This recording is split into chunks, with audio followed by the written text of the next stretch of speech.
Who would have thought this curb appeal project would start in the plumbing department? To make my mosaic, I used glass gems, small tile, which I removed from the backing, large tile, which I broke into smaller pieces,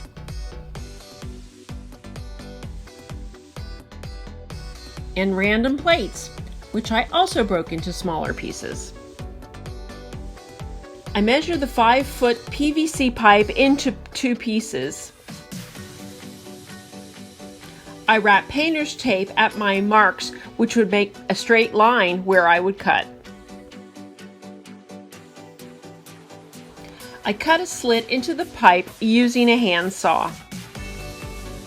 Then I inserted the blade of the jigsaw into the slit and cut the pipe easily into 2 pieces. I did the same thing at the bottom of the pipe so that I would have a flat end.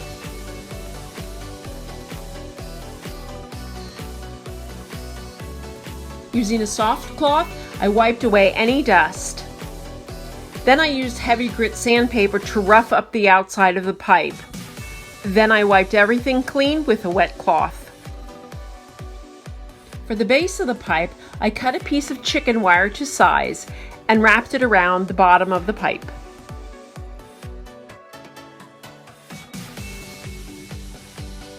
I attached the chicken wire to the pipe using duct tape.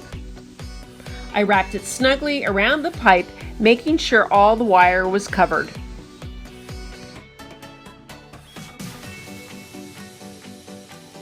Now for the fun. With a plastic nut trowel, I applied mastic, which is an adhesive, to the pipe. While the mastic was still wet, I used a variety of tile, plates, and glass gems, pressing them firmly into the mastic.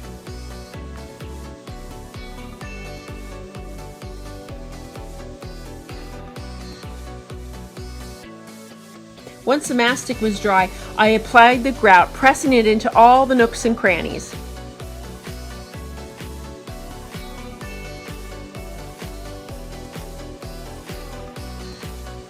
Once the entire pipe was grouted, I used a sponge and plain water to wipe away the excess grout.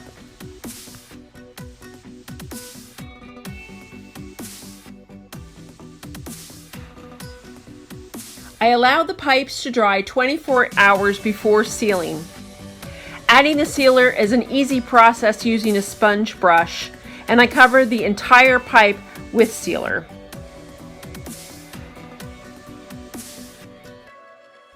Since the pipes were tall, I added large rocks into the pipe for stability. As you can see, I have a place around our pool where nothing will grow and people can look in. These mosaic planters fill that space perfectly. They also look great on my front porch, raising up my plants for all to see. I hope this inspires you to make something for that empty space in your home.